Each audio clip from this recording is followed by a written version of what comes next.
Internacional de Derechos Humanos.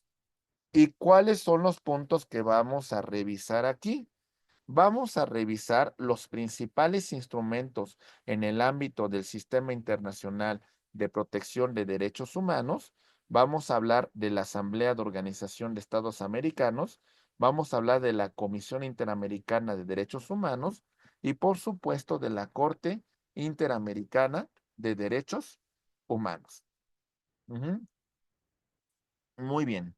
Vamos a avanzar. Ahí va.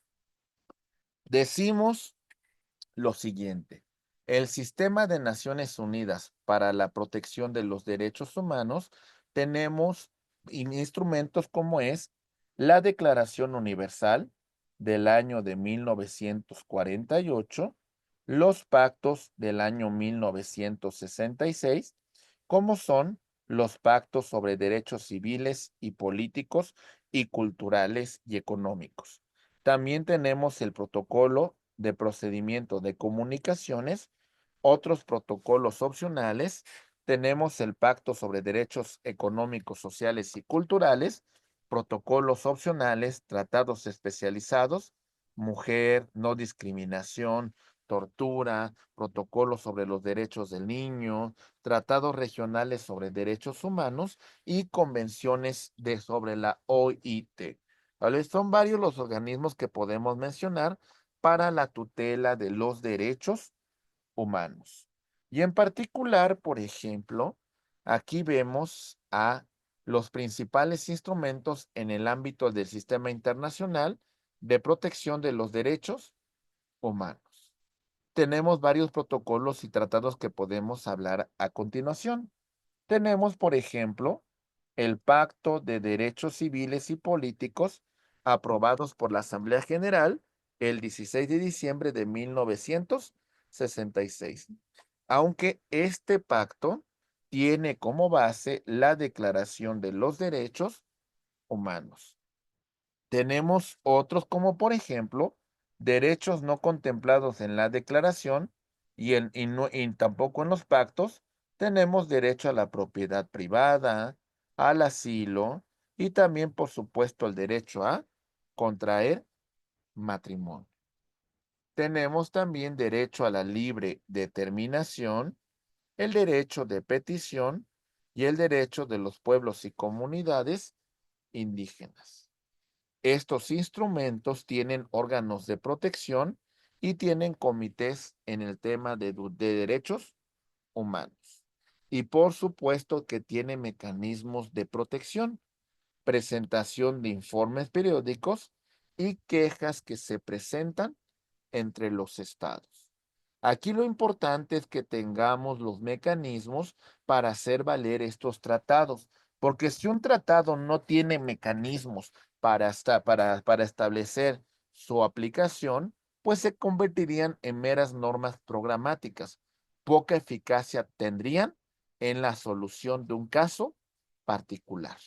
¿Ok? Muy bien.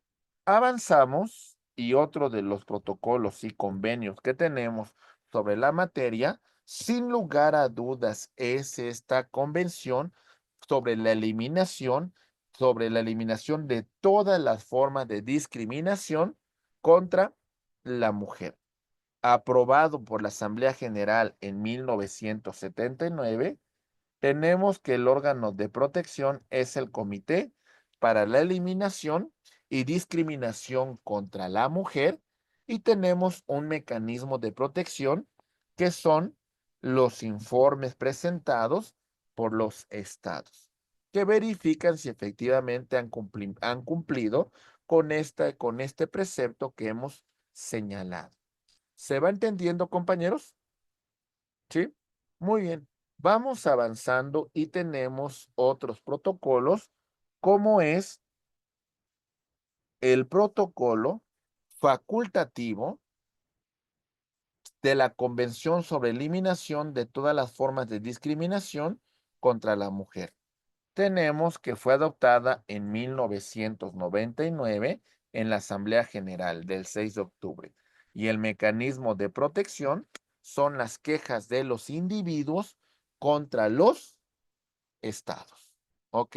Es decir, la persona que resulta afectada va a promover en este caso, los mecanismos para asegurar la tutela y el cumplimiento de este protocolo. Otro protocolo u otra convención que es importante destacar es la siguiente. Ahí va. Convención sobre eliminación de todas formas de discriminación. Órgano de protección para aplicar esta convención es el Comité para la Eliminación de la Discriminación Racial. ¿Cómo se protege o cuáles son los mecanismos de protección? Tenemos la presentación de informes periódicos, las quejas presentadas entre estados y las quejas de individuos contra estados. ¿Se entiende, compañeros? Hay varios mecanismos que nosotros podemos hacer valer para la aplicación de esta convención. ¿Ok? Tenemos otras convenciones como por ejemplo la siguiente convención. Ahí va. Convención contra la tortura y otros tratos o penas crueles, inhumanos y degradantes, aprobadas por la Asamblea General del 10 de diciembre del año de 1984. Estos comités, estas convenciones tienen un órgano de protección, el Comité contra la Tortura, y los mecanismos de protección para hacer valer esta convención es la presentación de informes periódicos, las quejas entre estados y las quejas entre individuos. ¿Ok? También, por supuesto, vamos a destacar la aplicación de la Convención sobre los Derechos del Niño, adoptada por la Asamblea General de la ONU en noviembre de 1989. El órgano de protección es el Comité de los Derechos del Niño y tenemos los mecanismos de protección que es la presentación de informes periódicos. ¿Ok? Y bueno, mis queridos amigos, después de analizar esto, tenemos ahora sí lo siguiente. Ahí va. La Asamblea General de la Organización de los Estados Americanos, creada en 1948. Tenemos el Consejo Permanente de la OEA como uno de los órganos principales. También, por supuesto, tenemos la reunión de consulta de ministros de Relaciones Exteriores de los estados parte. Tenemos el órgano que coordina esta asamblea, que es la Secretaría General, y contamos con organismos especializados como la Comisión Interamericana de Mujeres. Tenemos un Consejo Interamericano para el Desarrollo, un Comité Jurídico Interamericano y también, por supuesto, contamos con conferencias especializadas. ¿Ok? Muy bien. ¿Qué es la OEA? Esto es muy importante porque vamos a hablar sobre el Sistema Interamericano de Derechos Humanos. La OEA fue creada en 1948 durante la 19ª Conferencia Internacional Americana. Las bases, el fundamento de la OEA es la fomento de la democracia, la tutela de los derechos humanos, el tema de la seguridad y, por supuesto, el tema de el desarrollo económico. Logros y situación de crisis. Combatió, o en este caso tuvo una participación importante sobre las FARC en Colombia durante la Revolución Cubana y la Resolución 1080 contra Paraguay, Guatemala, Perú y Haití. y por supuesto el elemento principal que sería el Sistema Interamericano de Derechos Humanos. ¿Ok? Vamos a pasar entonces a este Sistema Interamericano de Derechos Humanos. Podemos destacar aspectos muy importantes, compañeros, en relación de estos organismos internacionales. Si nosotros vemos un poco lo referente a sus antecedentes, ok, destacaremos que inclusive la creación, la OEA, da como fundamento la creación de la Declaración Americana de los Derechos y Deberes del Hombre de 1948. Con esta declaración, durante la década de los 50, para verificar el cumplimiento de la misma, vamos a crear la convención, la Comisión Interamericana de Derechos Humanos, y se estableció su sede en la ciudad de Washington, D.C. Pero, sin embargo, mis queridos amigos, para el año de 1969 vamos a tener la Comisión Interamericana de Derechos Humanos o Pacto de San José, y vamos a crear un órgano contencioso que es la Corte Interamericana de Derechos Humanos. ¿Ok? Entonces vamos a empezar con la función de la comisión y vamos a estudiar un poco la cuestión del control de convencionalidad. Cuando analicemos el tema de la Comisión Interamericana para la Protección de los Derechos Humanos, vamos a ver que tiene una comisión importante en la comunicación entre los estados, la atención de pensiones, de peticiones individuales, los informes que va a presentar y las visitas in loco. ¿Ok? Entonces, en primer lugar, lo que vamos a tener es de que esta comisión va a tener un contacto directo, ¿sale? Con los estados parte, con los estados miembros de la OEA. ¿Ok?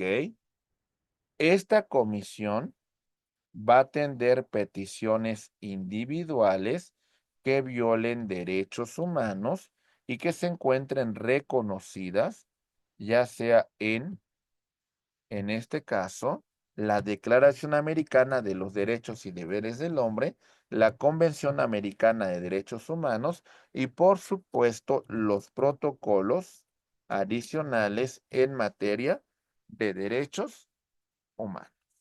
Presenta informes y, por supuesto, realiza visitas en el lugar para emitir su respectiva recomendación.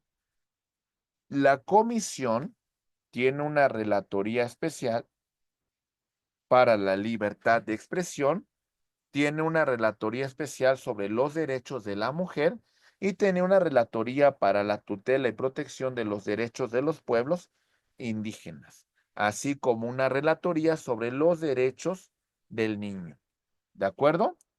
Estos son aspectos importantes que debemos mencionar. Y por otra parte, vamos a tener una Corte Interamericana de Derechos Humanos que tiene una competencia consultiva cuando los estados parte del sistema solamente le van a pedir a la Corte Interamericana de Derechos Humanos que de alguna manera pues emita una recomendación sobre un tema en particular de derechos humanos. ¿Ok? Es decir, el Estado le pide la propia recomendación a la Corte Interamericana de Derechos Humanos. pero también va a atender asuntos contenciosos después de que estos asuntos hayan sido, ok, se haya agotado previamente la instancia ante la Comisión Interamericana de Derechos Humanos. Una vez pasando la instancia de el informe sobre admisibilidad, sobre la cuestión de el fondo de la controversia, bueno, y subsista en este caso la violación a los derechos humanos, entonces ahora sí vamos a llevar el asunto contencioso ante la Corte Interamericana de Derechos Humanos. Bien, tenemos la opinión consultiva, el criterio de la Corte sobre un asunto particular que verse en derechos humanos y, por supuesto, las sentencias que dicten tienen un carácter de cumplimiento obligatorio y vinculante para los estados parte. Pregunta, comentario, aclaración hasta aquí, ¿no? Muy bien. Entonces, que nos quede muy claro que los órganos que conforman el sistema interamericano de derechos humanos van a ser, en este orden de ideas, la Comisión Interamericana de Derechos Humanos, fundada con base a la Declaración Americana de los Derechos y Deberes del Hombre, y la Corte Interamericana de Derechos Humanos, que tiene su origen en esta Convención Americana de Derechos Humanos. Ahí está los órganos del sistema interamericano de derechos humanos. ¿De acuerdo? Muy bien. Bien, estimados amigos. Ok. Para que se estire rápidamente, llegamos a la conclusión de nuestra asignatura solamente para recordar algunos puntos muy importantes.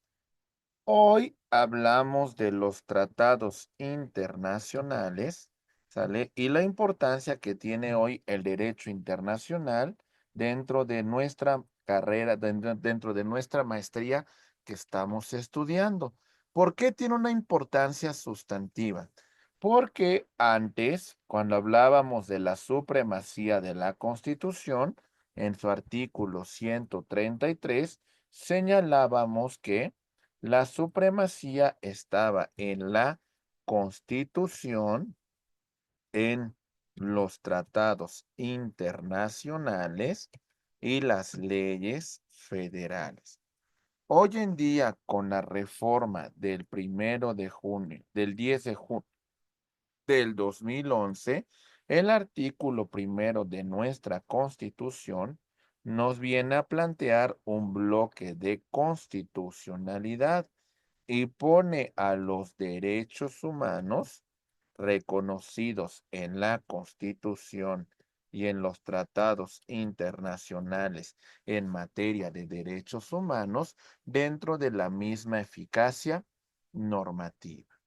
En este punto vamos a dar nacimiento, bueno, no nacimiento porque ya existían, pero vamos a darle importancia a un ejercicio de control difuso, tanto dentro de su vertiente de constitucionalidad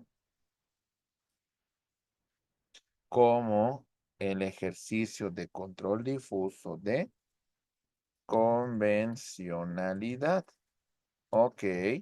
Sobre estos temas en particular, hay que destacar lo siguiente. Atentos, por favor. Cuando hagamos alusión al ejercicio del control difuso, tanto de constitucionalidad como de convencionalidad, planteemos lo siguiente.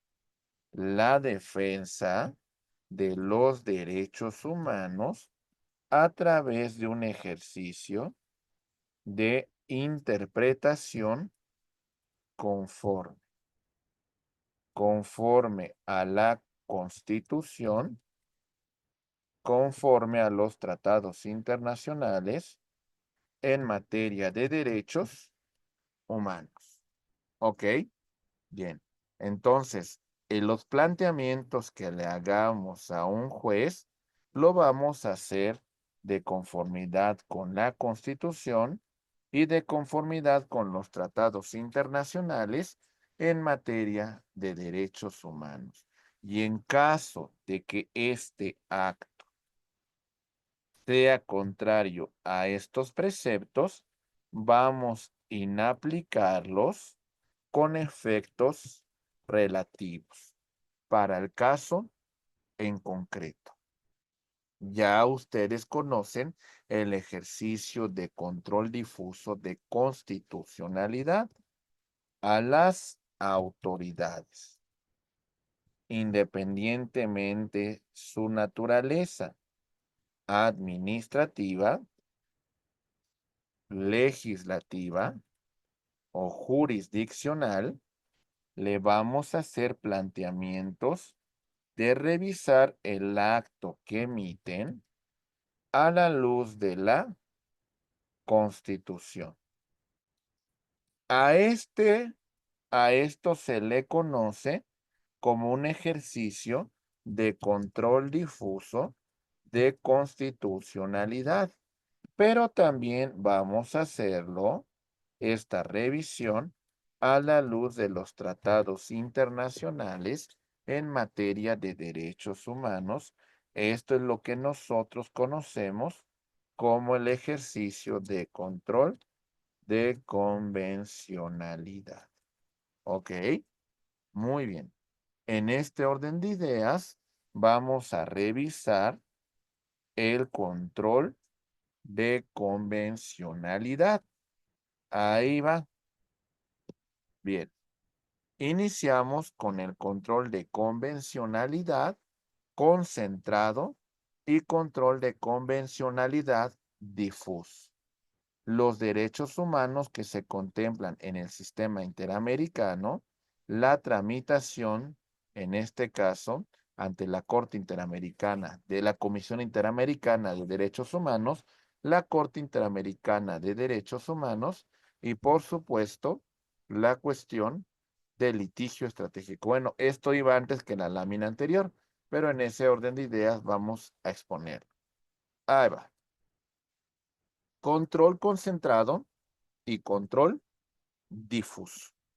El control difuso de convencionalidad, todos los jueces, no importando su jerarquía de los estados, forman parte del sistema interamericano de derechos humanos. En este punto, imaginen entonces que todos los jueces, sin importar su especialidad, sin importar su materia, sin importar su competencia, todos los jueces forman parte de los estados que forman parte del sistema interamericano de derechos humanos van a ejercer este control de convencionalidad difuso, tomando como base la Declaración Americana de los Derechos y Deberes del Hombre, la Convención Americana de Derechos Humanos, los protocolos en materia de derechos humanos. Ahí está. Ahí vamos a tener este ejercicio. Dentro de este orden de ideas, vamos a encontrar lo siguiente, mis queridos amigos. Este ejercicio de control, de control difuso de convencionalidad va a implicar que vamos a desarrollar todo un proceso, ¿sale? De primer grado, ¿sale? Toda la instancia en la cual nosotros, en una acción particular, hacemos alusión no solamente a un ejercicio de control de legalidad, sino en este caso un ejercicio de control de convencionalidad. Cuando se dicta sentencia y en todo caso cuando se apela, no solamente se revisa la cuestión de legalidad planteada, sino también tendremos que entrar al debate de convencionalidad. Cuando hayamos agotado las instancias de primer y segundo grado y después en este orden de ideas, vámonos a la cuestión, compañeros, de plantear la causa ante un colegiado en amparo directo, bueno, también aquí se tendrá que pronunciar y resolverá de fondo la legalidad. Ya no hay nada más que interponer, como hemos agotado los recursos internos en el tema de derechos humanos y como de origen ahí hice un planteamiento de convencionalidad, lo que viene a continuación es el ejercicio de el control concentrado de convencionalidad. Ok, convencionalidad. ¿De acuerdo? En este punto, entonces, vamos a verificar este ejercicio y rápidamente destacamos. Bueno, en primer lugar, lo van a ejercer los jueces sin importar, ¿sale? Su jerarquía.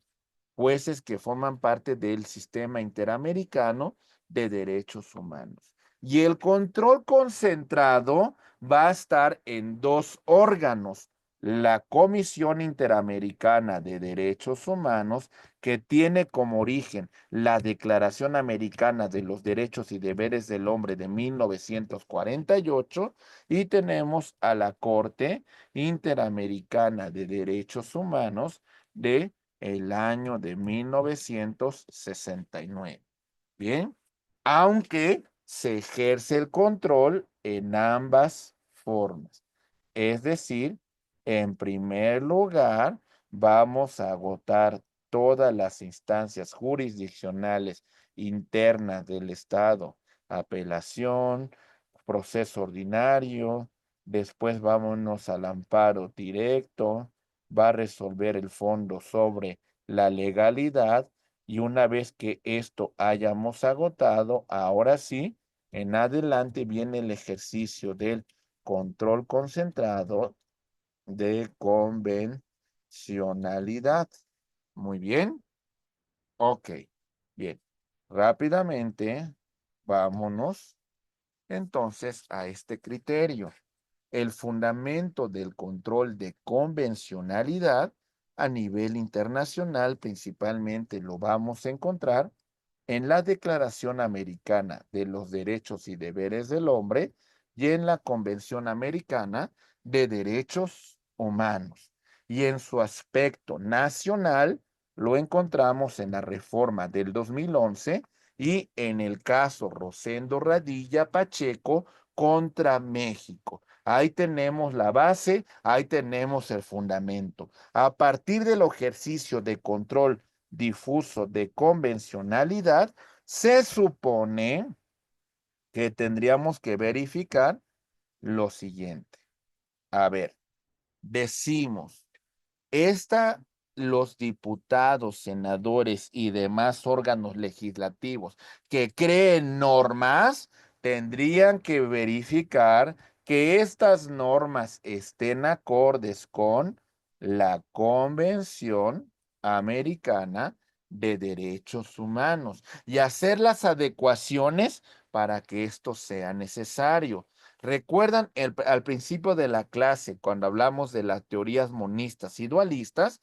Pareciese que la teoría que va a imperar a partir de este punto es una teoría de régimen de supremacía del derecho internacional, porque en este supuesto las normas deben estar acorde con los principios y preceptos que establece la Convención Americana de Derechos Humanos.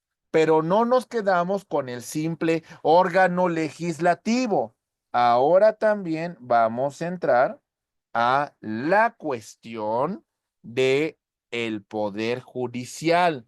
El poder judicial debe de abstenerse de aplicar cualquier norma contraria a esta convención, hablando de todos los jueces, de todos los magistrados, de todos los órganos del Poder Judicial. Van a velar por que no se contravenga a la Convención Americana de los Derechos Humanos. Eso fue la consecuencia de la reforma del 10 de junio del 2011, que genera un nuevo paradigma. Los derechos humanos que se encuentran reconocidos en la Constitución y en los tratados internacionales de los cuales el Estado mexicano sea parte. Dos principios fundamentales: interpretación conforme y principio pro persona. Ahí está. Interpretación conforme. Mencionábamos el acto de autoridad administrativo, legislativo o jurisdiccional, no solamente a la luz de la ley que lo regula, sino en ejercicio de interpretación conforme a la luz de la Constitución y también, por supuesto, a la luz de la aplicación de tratados internacionales en materia de derechos humanos. Y si todavía tenemos problemas para aplicar este precepto, lo que hay que hacer es el principio pro persona. La norma más favorable, la norma menos restrictiva, ok, a los derechos humanos. ¿De acuerdo? Muy bien. Bueno, avanzamos. Y una vez que hemos entendido estos preceptos, recordemos que hay una serie de pasos para que nosotros ejerzamos el control de convencionalidad, destacando, por supuesto, partir de este principio de revisión del acto de autoridad y la presunción de que este acto de autoridad se encuentra alineado a los preceptos que se encuentran en nuestra Constitución y en los tratados internacionales de derechos humanos. Ok, muy bien, bien. Después, estimados amigos, en el segundo punto vamos a realizar interpretación de la norma nacional, conforme a la Constitución, conforme a los tratados internacionales.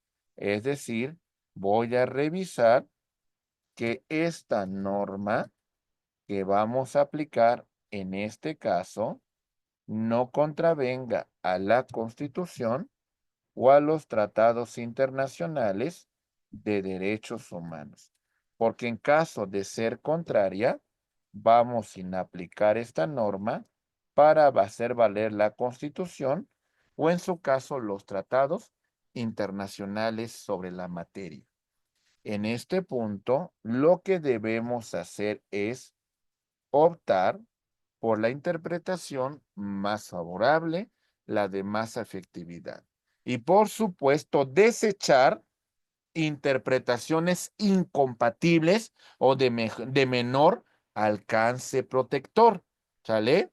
Si no se pudiera lograr la interpretación constitucional y convencional conforme, se va a desaplicar la norma nacional y se va a declarar su invalidez solamente para el caso en concreto, con efectos meramente relativos. Si hacemos alusión a este sistema interamericano de derechos humanos, acuérdense que tenemos un sistema internacional a partir de la Organización de las Naciones Unidas y, por supuesto, la Declaración Universal de Derechos Humanos del año de 1948. Pero también tenemos un sistema europeo que tiene su origen en 1957. 50. Y tenemos, por supuesto, lo que vamos a referir del Sistema Interamericano de Derechos Humanos, la cual tiene su origen en la OEA de 1948 y, por supuesto, en la Declaración Fundacional de Derechos Humanos, que es la Declaración Americana de los Derechos y Deberes del Hombre. Muy bien. Cuando hablamos del sistema interamericano, vamos a referir que hay dos órganos que lo van a conformar. La Comisión Interamericana de Derechos Humanos, con sede en la ciudad de Washington, D.C. Recuerden que el fundamento del origen de esta comisión es la Declaración Americana de Derechos y Deberes del Hombre. Y la Corte Interamericana de Derechos Humanos, con sede en San José de Costa Rica, tiene como base fundacional la Convención Americana de Derechos Humanos. Muy bien. Ok. Aquí podemos ver en el siguiente mapa, mis queridos amigos, que este sistema interamericano principalmente vamos a tener fuera porque no aceptaron la competencia contenciosa de la Corte, Canadá, Estados Unidos, Cuba, Haití, Venezuela, la Guyana y otros estados del Caribe, pues que de alguna manera no se someten a los órganos que conforman el sistema interamericano de derechos humanos. Son dos los órganos que lo van a conformar. La Comisión Interamericana de Derechos Humanos, con sede en Washington, D.C., y la Corte Interamericana de Derechos Humanos, con sede en la ciudad de San José de Costa Rica. Ahora bien, tomando como base a la Declaración Americana de los Derechos y Deberes del Hombre, prácticamente casi todos los estados miembros de la OEA la han adoptado. Es decir, que si nosotros queremos ejercer una cuestión de control de convencionalidad contra Estados Unidos, Canadá u otros países que no forman parte del sistema, mi base, mi fundamento será esta declaración. Lamentablemente, la cuestión que se resuelva sobre derechos humanos va a quedar como una simple recomendación. ¿Está claro? Sí, en ese punto va a quedar. Pero por supuesto que hay planteamientos de convencionalidad contra los estados que no han adoptado la Convención Americana de Derechos Humanos. En general, se tocan derechos tan importantes dentro del sistema que ya hemos mencionado, algunos estados que lo van a conformar y tenemos, por ejemplo, el de igualdad, el de juicio justo, participación política, derecho de movimiento, asociación, asamblea, vida familiar, libertad, asilo político, la libertad de religión, derecho a la salud, al nombre, a la vida, a la seguridad social, a la propiedad, a los beneficios del trabajo, a la educación, cultura, honor, dignidad, protección judicial, integridad personal, vida privada, libertad de expresión, nacionalidad, libertad de pensamiento. ¿Sale? Los planteamientos que nosotros hagamos ante el sistema interamericano de derechos humanos pueden ser de forma personal. La víctima que resultó afectada por esta situación versus derechos humanos. También puede ser un grupo de personas, aunque hay que designar a un representante, y también por conducto, por la asesoría de organismos no gubernamentales que van a apoyar a las víctimas que hayan sufrido una violación de derechos humanos para que de alguna manera el sistema interamericano las procure, las proteja. Como ya mencionábamos, en caso de que sea una petición colectiva, es importante que individualicemos a las víctimas. Tenemos que hacerlo. ¿Para qué? Para que de esta manera señalemos quiénes son las personas afectadas y cuál es la tutela de derechos que vamos a darles en particular. Muy bien. Ok. Vamos avanzando. Bien.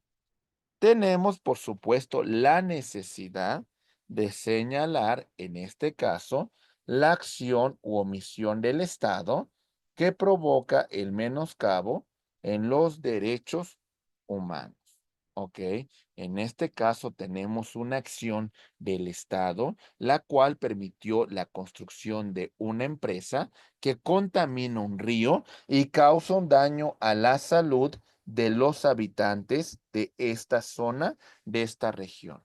Pero antes de que nosotros iniciemos el procedimiento por violación a derechos humanos ante el sistema interamericano, tenemos que acabar, tenemos que agotar todos los recursos internos, todos.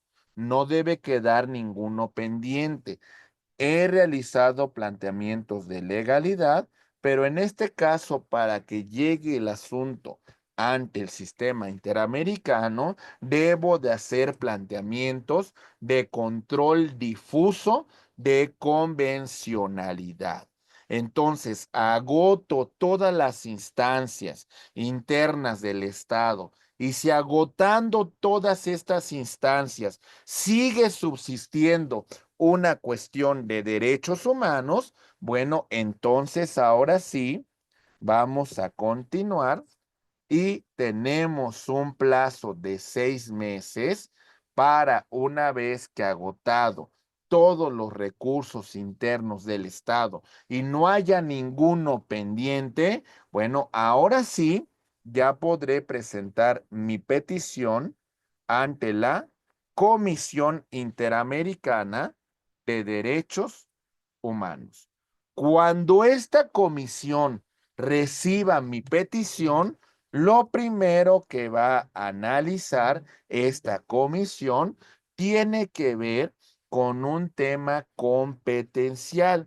Revisará una evaluación inicial en la cual valorará si hay un derecho humano que haya sido vulnerado y que este derecho humano se encuentre reconocido en la Declaración Americana de Derechos y Deberes del Hombre, Convención Americana de Derechos Humanos, protocolos en materia de derechos humanos. Y si efectivamente existe esta violación, emitirá un informe de admisibilidad con la cual se emplazará al Estado responsable. Ok. Lo que procura la comisión es de que se llegue a una solución pacífica, pero si no se logra esa solución pacífica, entonces vamos a emitir un informe de fondo que en caso de incumplimiento nos va a conllevar a que la causa pueda llegar a través de una demanda ante la Corte Interamericana de Derechos Humanos. ¿Ok? Muy bien. Rápidamente, mis estimados maestros, vemos lo siguiente, los pasos que tenemos que seguir para que nuestro asunto llegue a la Corte Interamericana de Derechos Humanos. Paso número 1. La comisión recibe la petición. Esta petición la puede recibir directamente, de forma directa, en el edificio sede de la Comisión Interamericana en Washington, D.C., a través de un escrito. Puede ser de forma, en este caso, puede ser a través de correo certificado y también vía electrónica. Ok.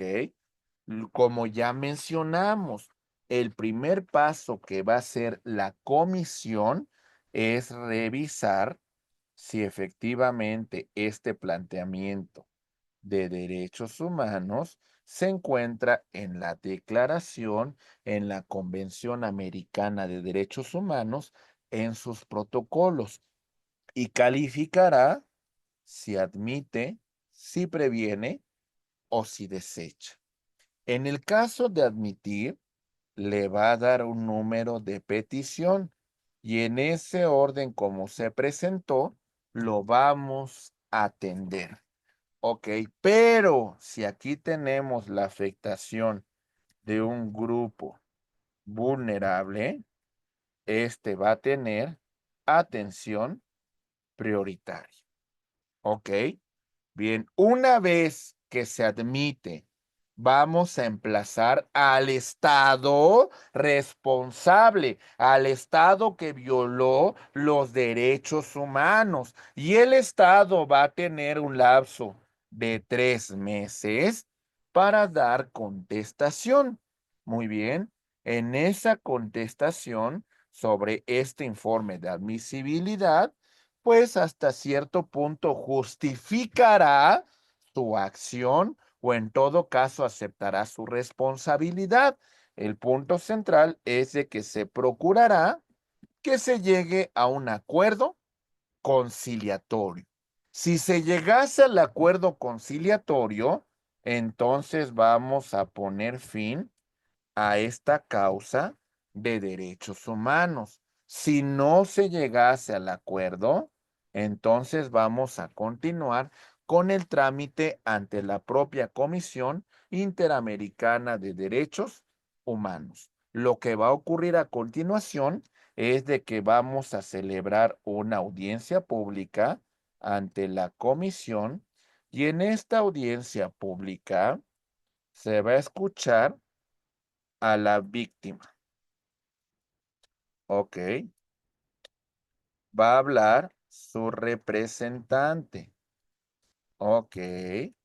Va a hablar, por supuesto, el representante del Estado responsable. Ok. Y bueno, en base a eso, vamos a emitir un informe de fondo, en la cual se establece que efectivamente existen violaciones de derechos humanos y que como consecuencia el Estado es responsable de esa violación de derechos. Bueno, la comisión, en base al informe de admisibilidad, dictará un informe de fondo que principalmente debe ser cubierto o debe ser reparado por las partes. En el siguiente punto vamos a encontrar lo siguiente. Ahí va. Vamos a darle un lapso de 4 meses sobre ese informe de fondo a las partes para que hagan las observaciones que ellos consideren conducentes. De esos 4 meses, una vez transcurridos, vamos a hacer otra audiencia pública ante los integrantes de la Comisión Interamericana de Derechos Humanos. En esa audiencia pública confirma el informe de fondo o en su caso lo modifica o lo extingue. Muy bien. Ok. En el caso de que se hubiese confirmado, vamos a avanzar y vemos lo siguiente. Ok. Le damos 3 meses al Estado responsable. ¿Para qué, compañeros? Le damos 3 meses para que dé cumplimiento a ese informe de fondo. Y si no cumpliera dentro de este lapso de tiempo, entonces la comisión, con autorización de la víctima, presentará como base el informe de admisibilidad y el informe de fondo para presentar demanda ante la Corte Interamericana de Derechos Humanos. Y entonces ya pasamos a la jurisdicción de la Corte Interamericana. Y en este orden de ideas, así como lo vamos exponiendo, llegamos a la Corte y atención con lo que va a pasar, ¿vale? Artículo 35 del Reglamento Interior de la Corte Interamericana de Derechos Humanos. Se va a someter el caso por parte de la comisión y en este punto, ¿sale? Se tiene un lapso de 2 meses desde la recepción por parte de los representantes del escrito de sometimiento, en la cual la Corte va a determinar si admite o no la demanda presentada por parte de la comisión. Entonces va a calificar si admite, si previene, si desecha. Ok. En el caso de admitir, vamos a ver lo siguiente. Ok. Vamos a hablar de las ESAP, solicitudes, argumentos y pruebas. ¿En qué consiste? Solicitudes y argumentos y pruebas de los representantes de las presuntas víctimas. 2 meses para la recepción de estas solicitudes, de estos argumentos, de estas pruebas. Todos sus anexos, con excepción del representante, artículo 25.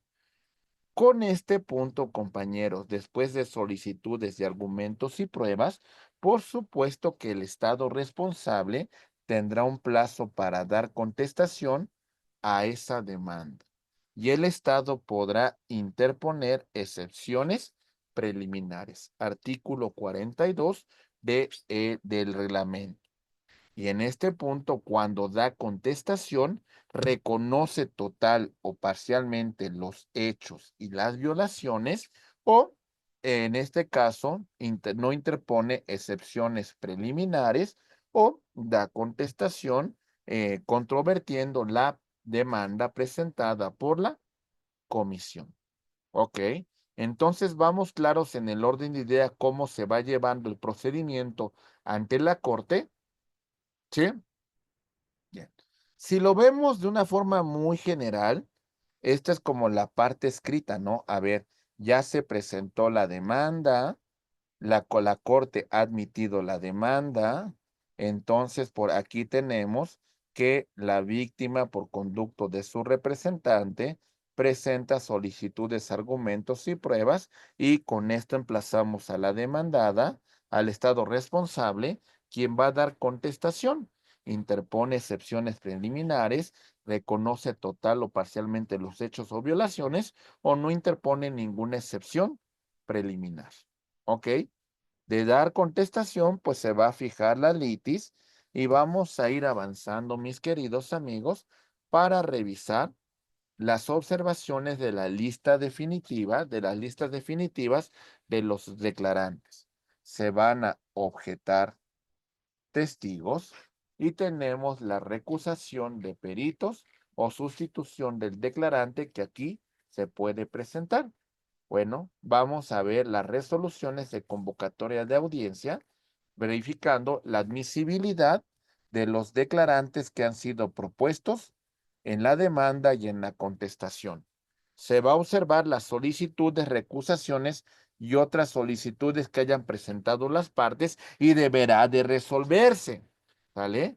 La recepción de declaraciones, ok, que va a recibir, cuál es el objeto de esas declaraciones, se va a convocar a una audiencia pública y se fija fecha para los alegatos y las observaciones finales.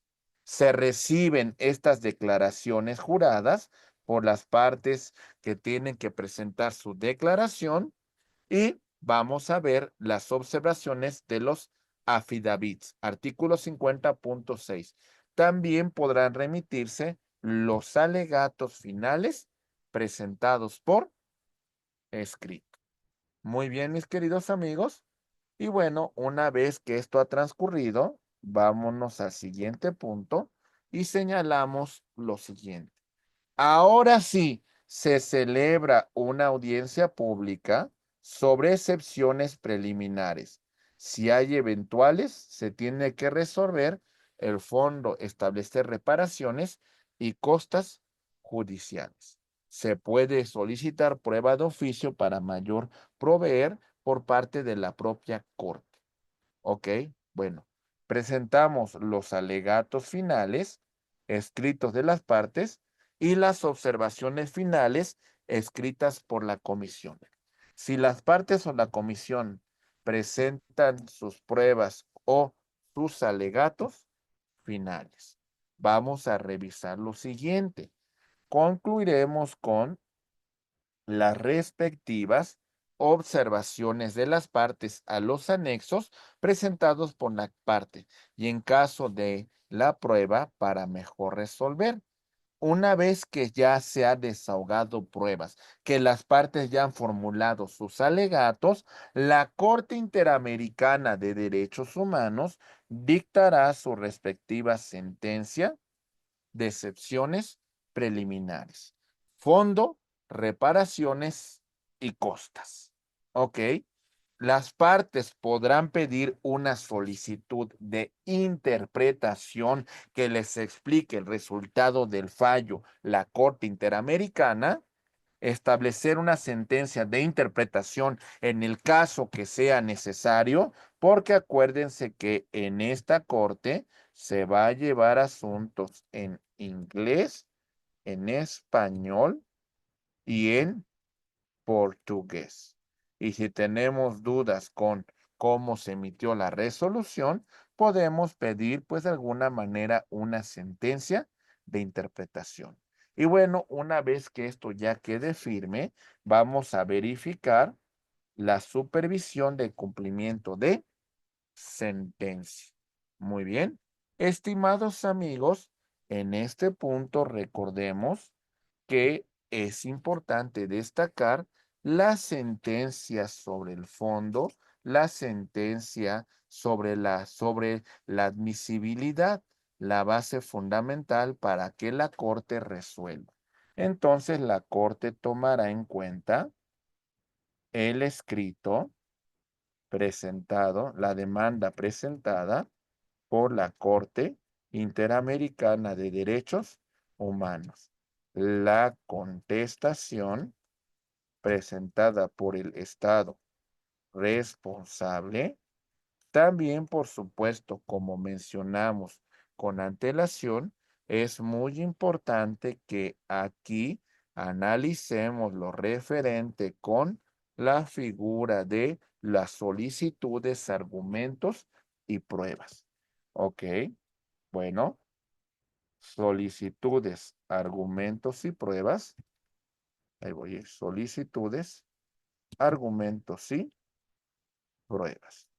Ok, en este punto se va a presentar las pruebas, admisión, y se va a calificar por parte de la Corte si las admite, previene o en su momento las desechó.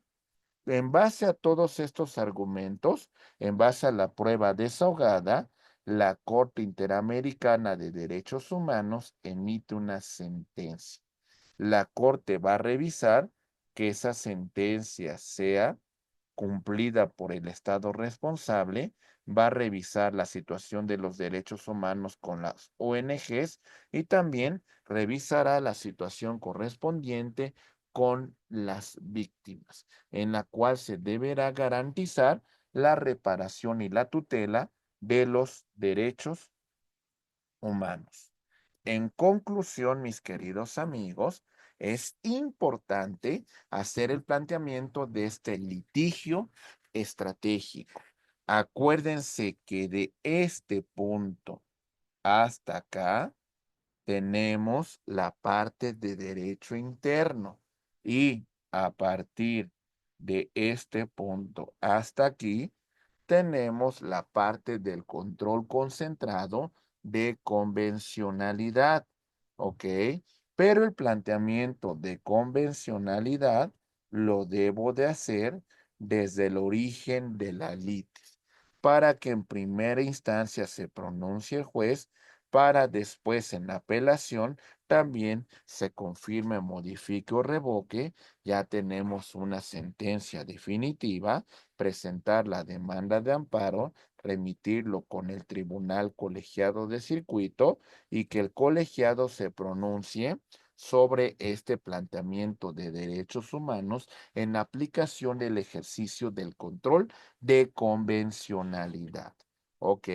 Pero sobre convencionalidad, aquí nos vamos a quedar. Ya no habría ningún otro planteamiento y entonces lo que viene a continuación tendría que seguir causa ante la propia Comisión Interamericana de Derechos Humanos con la presentación de esta petición.